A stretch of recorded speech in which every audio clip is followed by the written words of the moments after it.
நம்ம நக்கீரன் டிவியோட தொடர்ந்து இணைந்திருக்க பெல் சிம்பிளை கிளிக் பண்ணுங்க.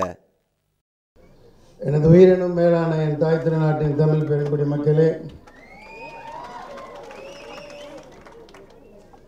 ஒருவராக வந்து எல்லோரும் சென்று கொண்டே இருக்கையில் ஏதோ கொஞ்சம் பேர் இருக்கையிலையாவது என்னை கூப்பிட்ட நடிகர் ஜெகன் அவர்களுக்கு முதலில் நன்றி.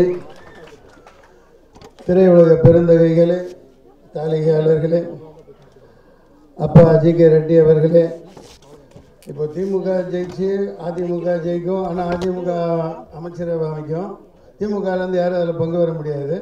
அதே மாதிரி அங்கேயும். ஆனால் அந்த பைசா கதிரேசன் சார் இருக்கார், அப்படி கிடையாது. எந்த அணியில் இருந்தாலும் அவர் வந்து பொறுப்பில் உட்காந்துருவார். அப்படி ஒரு ராசி அவர். கதிரேசன் அவர்களே, ரவி மரியா அவர்களே, நான் நிறைய வில்ல வேஷம் நடிக்காமல் போனதுக்கு காரணம் அவர் தான். எல்லாம் என் வேஷத்தையெல்லாம் அவர் வாங்கிட்டு போயிட்டுருக்கிறார். அழகான வில்லை. எஸ் துரைராஜ் அவர்களே, மனோஜ்குமார் அவர்களே எல்லாம் பேசிட்டு போயிட்டாங்க. மிஸ்டர் பிரவீன்காந்த் கதாநாயகன் டைரக்டர் அவர்களே, அனைவருக்கும் வணக்கம். மற்றும் காதலில் விழுந்த சகுந்தலாவின் காதலன் அவர்களே, அதான் பானு தானே அவங்க அந்த கதாநாயகி. ரொம்ப வருஷமாக பரவாயில்ல, ரொம்ப இளமையாக இருக்காங்களே, வரலையோ இன்றைக்கி. அதான் இதாகிட்டாங்க, போயிட்டாங்க. வெரி குட், வெரி நல்லது. வாழ்த்துக்கள் வாழ்த்துக்கள் வாழ்த்துக்கள். இந்த படம் 2 விழா சேர்ந்து நடந்துக்கிட்டு இருக்கு.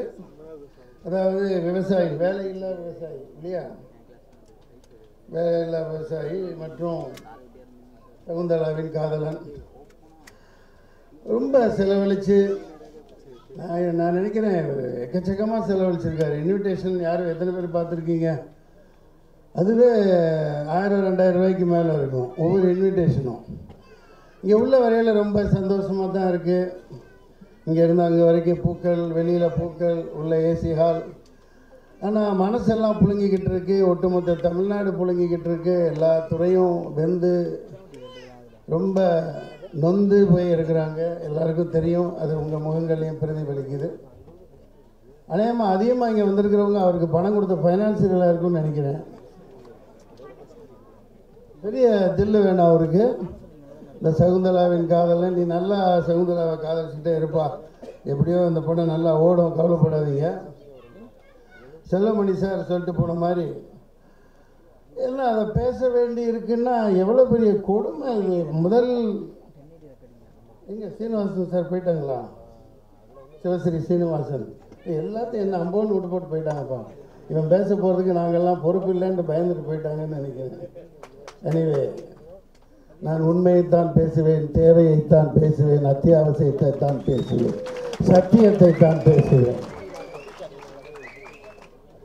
முதல்ல இந்த மத்திய அரசாங்கம்னு ஒன்று இருக்கு, அவங்க மண்டையில எல்லாம் ஏதாவது இருக்கான்னு எனக்கு தெரியல. இல்லை, எவ்வளோ பெரிய கேவலம் பாருங்க. யாரும் இது வரைக்கும் அதை பேச வந்தாங்கன்னு நினைக்கிறேன். இந்த சினிமா இண்டஸ்ட்ரியை சின்ஃபுல் இண்டஸ்ட்ரின்னு கேட்டகரியில் போட்டிருக்காங்க. எவ்வளோ பெரிய அயோக்கியத்தனம், எவ்வளோ பெரிய முட்டாள்தனம். முதல்ல இது ஏமாத்து வேலை.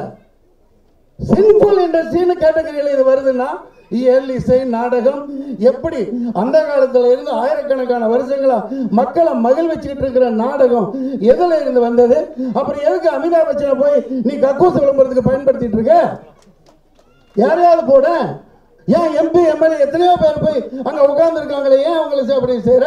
பத்மபூஷன் கொடுக்குற, பத்மஸ்ரீ கொடுக்குற. சின்ஃபுல் இண்டஸ்ட்ரி காசு உனக்கு எதுக்கு வேணும்? சின்ஃபுல் இண்டஸ்ட்ரின்னு எனக்கு தெரியாம கேட்குறேன். என்னங்க அர்த்தம்? என்ன பாவம் செய்யறவங்களா? அப்புறம் அவங்க காசு மட்டும் உனக்கு இனிக்குதா? முதல்ல மாத்தணும். என்டர்டைன்மெண்ட் இண்டஸ்ட்ரின்னு போடுங்க. மத்திய அரசாங்கம் யார் கேட்டுட்டு இருக்காங்க? சம்பந்தப்பட்டவங்க சொல்ல மாட்டீங்க. இந்த வரி குதிரை, கோவேறு கழுதைக்கும் வரி வருமாப்பா ஜெகன்? இல்ல, அணிலுக்கு ஒரு 3 வரி இருக்கு, வரி குதிரைக்கு இருக்கு, கோவேறு கழுதைக்கு இருக்கா?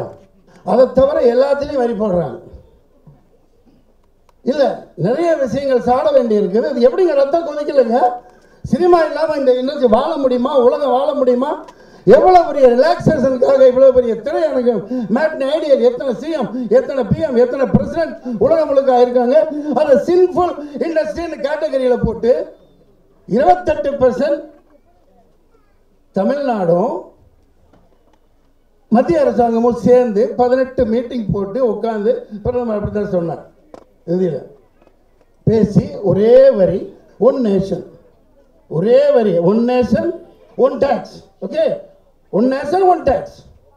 அப்புறம் என்ன வெங்காயத்துக்கு இந்த 30% கேளிக்கை வரி எதுக்கு? அந்த கேளிக்கை வரைக்கும் 30%க்கு அதுக்கு ஜிஎஸ்டி. ஏன்னா மடையனுங்களா எல்லாம் 65.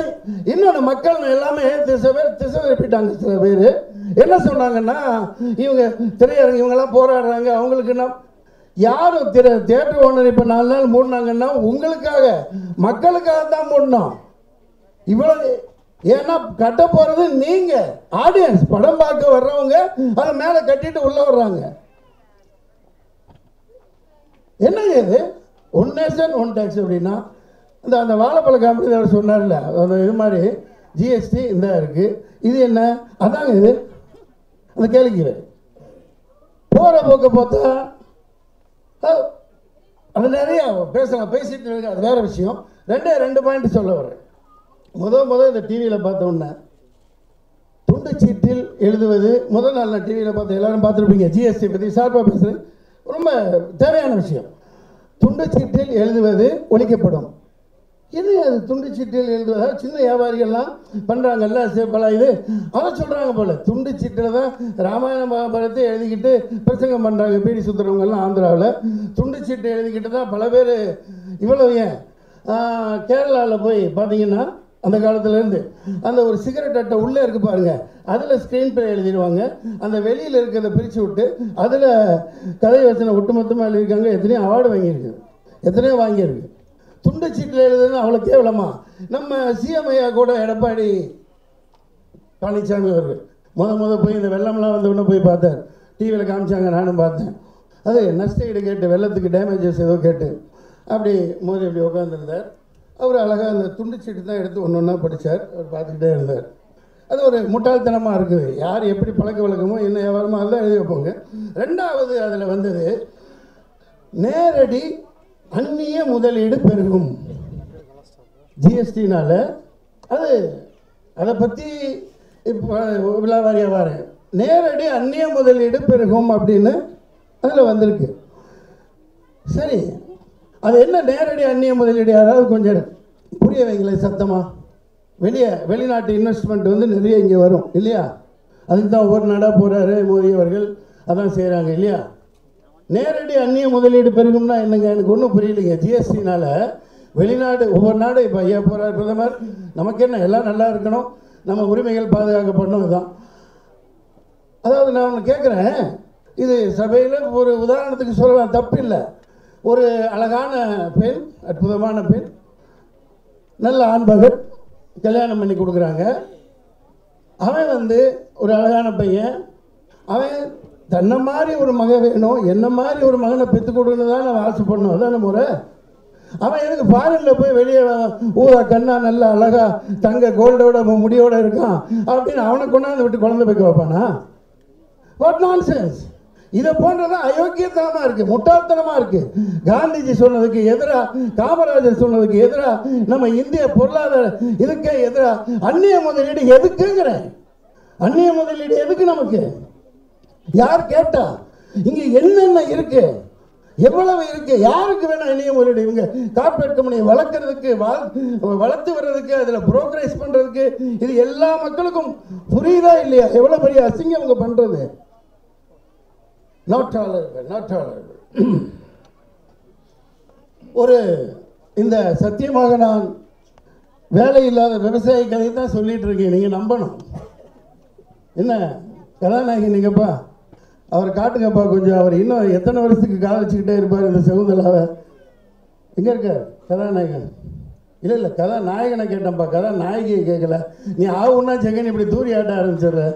என்னப்பா இது பக்கத்தில் இருந்தே பார்த்த மாதிரி. நல்லதான்ப்பா, நல்லா இருக்கட்டும்ப்பா. அதை ரொம்ப சொன்னால் படம் பார்க்க வர மாட்டாங்கப்பா. கதாநாயகன் வந்து உட்காரு, வேலை இல்லாத விவசாயி கொஞ்சம் தண்ணி விடுங்கப்பா. நாம் இப்போ சந்தோஷமாக இருக்கோம், இந்த படம் நல்லா ஓடட்டும், வாழ்த்துக்கள். நானும் எல்லாரும் மாதிரியும் சும்மா பாராட்டிட்டு போயிட்டா நல்லா.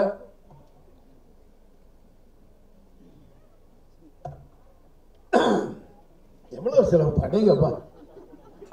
தமிழ்நாட்டில் எல்லா இடத்துலையும் பேனர், திரும்புகிற இடமெல்லாம் பேனர், பயங்கர தில்லு. ஜெயிச்சிருவாடி, நல்லா ஜெயிச்சிருவா. பாட்டெல்லாம் நல்லா பாடிருக்கீங்க. அந்த கூலிங் கிளாஸ் போட்டுட்டு ரோஸ் கலர் பஞ்சமுண்டாய் சட்டை போட்டுக்கிட்டு ஆடுற ஆட்டம்லாம் ரொம்ப நல்லா இருக்குது. பானுவா இதுன்னு எனக்கு அதிசயமாக இருக்குது. ரொம்ப அசத்தில் அத்தனை வருஷம் ஆச்சு பார்த்து ரொம்ப யூத்தாக இருக்குது. பரவாயில்ல, அது கல்யாணத்துக்கு அப்புறம் நடிக்க வரட்டும். நல்ல ஒரு பெர்ஃபார்மர், மிக அசத்தலாக இருக்குது. எனக்கு என்ன வேதனையாக இருக்குன்னா, இந்த விஷயத்தை ஒட்டுமொத்த தமிழகம் ஜிஎஸ்டி அதை விடுங்க, நான் ஒரு 4-5 நாளாக சரியாக தூங்கவே இல்லை. காரணம் என்னென்னா, எனக்கு அவ்வளோ விஷயம் தெரியாது. ஒரு இடத்துல கேள்விப்பட்டு அதை பல இடங்களில் கேட்குறேன். ஆமாம், உண்மைங்கிறாங்க. அதாவது இந்த கேரளாவில் தண்ணி ஃபுல்லாக இருக்குது, எல்லா டேம்லேயும். ஆந்திராவில் ஃபுல்லாக இருக்குது, கர்நாடகாவிலையும் ஃபுல்லாக இருக்குது. அந்த மேகதாதுங்கிற அணை கட்டிக்கிட்டு இருக்காங்களே, அந்த கட்டிக்கிட்டு இருக்க அணைக்கு மண்ணே இங்கேருந்து தான் போகுதான். மண்ணே இங்கேருந்து தான் போகுதான். 1500 ரூபாய் ஒரு லாரியில் ஏற்றுறதுக்கு, அவ்வளோதான் கவர்மெண்ட்டு கணக்கு. அங்கே 80,000, 1,00,000, 70,000 வாங்குறாங்களா? சரி, அதே மாதிரி கேரளாவும் போகுதுன்னாங்க. அப்புறம் மிகப்பெரிய அதிர்ச்சியானது, நான் உண்மையான கன்ஃபார்ம் பண்ணேன், என்னால் முடியல. எவ்வளோ பெரிய கொடுமை பாருங்க. அதாவது 10 லட்சம் டன், 15 லட்சம் டன் மணல். வேலையில்லா விவசாயிங்கிற ஒரு டைட்டில் அடுத்த படம் எடுக்கிறாரு, சம்பந்தமாக இருக்கட்டும். 10 லட்சம் டன், 15 லட்சம் டன் மண் இங்க இருந்து, இந்த தமிழ்நாட்டு ஆறுகள்ல இருந்து, காவேரி, தென்பெண்ணை, பாலாறு, அமராவதி, காவேரி, இதுல இருந்து ஒவ்வொரு மாசமும் கப்பல்ல மலேசியா, சிங்கப்பூர், மால்டீவ்ஸ்க்கு போய்கிட்டு இருக்கான். எவ்வளவு பெரிய அயோக்கியத்தனங்க இவங்க பண்றது. எக்ஸ்போர்ட்னா இவங்க உற்பத்தி பண்ணி அனுப்பணும். இதை எப்படி அனுமதிச்சுட்டு இருக்காங்கன்னு எனக்கு தெரியல. எனக்கு நடிப்பிலேயே ஒரு இதெல்லாம் போயிடுச்சு, எனக்கு தூக்கம் வரல. எப்படி இந்த நாடு உருப்படும்? ட்ரெஸ் இல்லாமல் போய் போராடி கண்டுக்கல, அது வேற விஷயம். இங்கேயே போராடுறாங்க, நெடுவாசல்ல கண்டுக்கல. இங்கே கழனி தண்ணி மாதிரி இருக்குது, என்ன கலந்து வருது? நம்ம மினரல் வாட்டர் தவிர, கேன் வாட்டர் தவிர யாராலும் இப்போ குடிக்க முடியுதா? காட்டுறாங்க காட்டுறாங்க, நம்மளால தாங்க முடியல. என்ன பெரிய கொடுமைங்க. அட பாவிகளால தாங்க முடியும். 10 லட்சம் டன், 15 லட்சம் டன் மணல் கப்பல் கப்பலா ஏற்றுமதி ஆகி அதுக்குன்னு வருது, ஏற்றி அனுப்பிச்சுக்கிட்டே இருக்காங்க. இது வந்து ஒரு சொந்த தாய், உன்னோட தாயோட கரு குண்டலியை அறுத்து அனுப்புற மாதிரி இல்லையா? அது வெக்கமா இல்லையா உங்களுக்கு? உங்களை பால் குடித்த மார்பகங்களை அறுத்து எக்ஸ்போர்ட் பண்ற மாதிரி உங்களுக்கு படலையா சார்? நல்லா கவனமா கேட்டுங்க உடனே. இதை நீ விடக்கூடாது. ஒரு பிடி மண் கூட வேற மாநிலத்துக்கோ சாப்பாடு பிரேக் விவசாயி இருந்தா தானே சாப்பிட முடியும். ஏங்க மண்ணில் தண்ணியே நீ காட்டி தண்ணி எப்படிங்க வரும்? 1 இன்ச்சு வந்து அந்த ஆற்றுல 1 இன்ச்சு மணல் நிற்கிறதுக்கு 100 ஆண்டுகளுக்கு மேலே ஆகுமா அந்த ஓட்டத்தில்? அப்போ தான் நிற்குமா? அங்கே போய் பார்த்தா அப்படியே டன் டன்னா அப்படியே ஒரு மரணக்கிழங்கு அளவுக்கு தோண்டப்படுது. தோண்டி அனுப்பிச்சிட்டு இருக்காங்க. அரசியல்வாதிகள் யாராக இருந்தாலும் சரி, முதல்வர் யார் அதில் இன்வால்வ் ஆகிருக்காங்களோ அந்த எக்ஸ்போர்ட் இதை கேன்சல் பண்ணணும். இது சம்பந்தமாக என்ன தொடர்பு கொள்ளுங்க. விவசாயிகள் யாராக இருந்தாலும் சரி, நான் நாளைக்கு காலையில் போக தயாராக இருக்கேன். எந்த ஆற்றுல எடுத்தாலும் சரி, நான் அதை விட மாட்டேன். என்னோட சேர்ந்த மாணவர்கள் எத்தனை பேர், இளைஞர்கள், விவசாயிகள் எல்லாம் போராட்டத்துக்கு வாங்க. அப்பா நீ சவுந்தராவை காதலிச்சுக்கிட்டே இருப்பா, எனக்கு ஒன்றும் கவலை இல்லைப்பா, ஒன்றும் இல்லை. ஏதாவது ரேசி நதி வந்தால் கூப்பிட்டு நான் உயிரோட இருந்தால் திரும்பி வரேன். இல்லை, இதை ஒத்துக்க முடியாது. எல்லாம் ஏமாத்துக்காரங்க. இங்கிருந்து மேகதாது அணை கட்டுறான்னு சொல்லிட்டு அந்த கட்டுற அணைக்கு மணல் அனுப்பிச்சிட்டு இருக்கான். இது உண்மையை தவிர வேற இல்லை. எப்படி? அதாவது ஒரு உற்பத்தி, நான் அந்த மணல்ல உற்பத்தி பண்ணி ஒரு பொருளை அனுப்பு. நீ அதாவது ஒரு பொட்டல் காடி ஏதாவது ஒரு நாடு இல்லாத நாடு வேணா ஏற்றுமதி பண்ணலாம். மால்டீவ்ஸ், துபாய், சிங்கப்பூர், மலேசியா போய்கிட்டு இருக்குங்கிறாங்க. அது எப்படி அனுமதிக்கலாம்? எவ்வளவு பெரிய பேரதிர்ச்சியா இருக்கு. இது தடுக்கப்பட்டால் ஒழிய எந்த இன்னொன்னு தடுப்பணை கட்டணும். நாளையில இருந்தே கட்ட ஆரம்பிங்க. பசியில் இருக்காங்க. சரி சகோதரா, இவர் பசியில் இருந்து நிறைய பேர் வந்திருக்காங்க வெளியூர்கள்ல இருந்து. அவர் பசியாற வேண்டும் என்பதற்காக மன்னித்து விட்டு விடுகிறேன். பரவாயில்ல, என்ன நான் பலியிட்டுக்கிறேன். என்னோட வர்றவங்க வாங்க. இந்த கலைவாணர் அரங்கம், கலைவாணர் NS கிருஷ்ணன் அவர்கள் உதாரண புருஷர், மிகப்பெரிய சாதனைகள் பண்ணி சம்பாரித்து எல்லாத்தையும் வாரி வழங்கியவர், எம்ஜிஆருக்கே முன்னுதாரணமாக இருந்தவர். அந்த மேடையிலிருந்து நான் சபதம் ஏற்கிறேன், ஒரு பிடி மண்ணை கூட இனி தமிழ்நாட்டிலிருந்து வெளிநாட்டுக்கு அனுப்ப நீங்கள் ஒத்துழைக்க வேண்டும், அனுப்பக்கூடாது. அது எந்த ஆறாக இருந்தாலும் சரி, நாளை முதல் நான் போராட போறேன். உடனிருந்து நீங்க வாங்க, இதை தடுத்து ஆக வேண்டும். தண்ணி வர்றது அப்புறம் இருக்கட்டும், தடுப்பணை கட்டணும். அந்த இந்த சமூகமே வாழ முடியாதுங்க. எதுக்காக எவனுக்காக சம்பாதிக்கிறாங்கன்னு தெரியல. லட்சம் கோடி என்ன பண்ண போறாங்கன்னு தெரியல. வெளிநாட்டு கார்பரேட் நிறுவனங்களை வாங்குறாங்க, என்னென்னமோ வாங்குறாங்க. I don't care. இது உன் தாய்க்கு நீ செய்யற துரோகம். இனி ஒரு பிடி மண்ணை கூட வேறு மாநிலத்துக்கோ வேறு நாடுகளுக்கோ அனுப்ப நாம் அனைவரும் சபதம் ஏற்போம், அனுப்பக்கூடாது என்று கூறி இந்த வேலையில்லா விவசாயிக்கு வேலை கிடைக்கட்டும் என்று கூறி விடைபெறுகிறேன். நன்றி, வணக்கம்.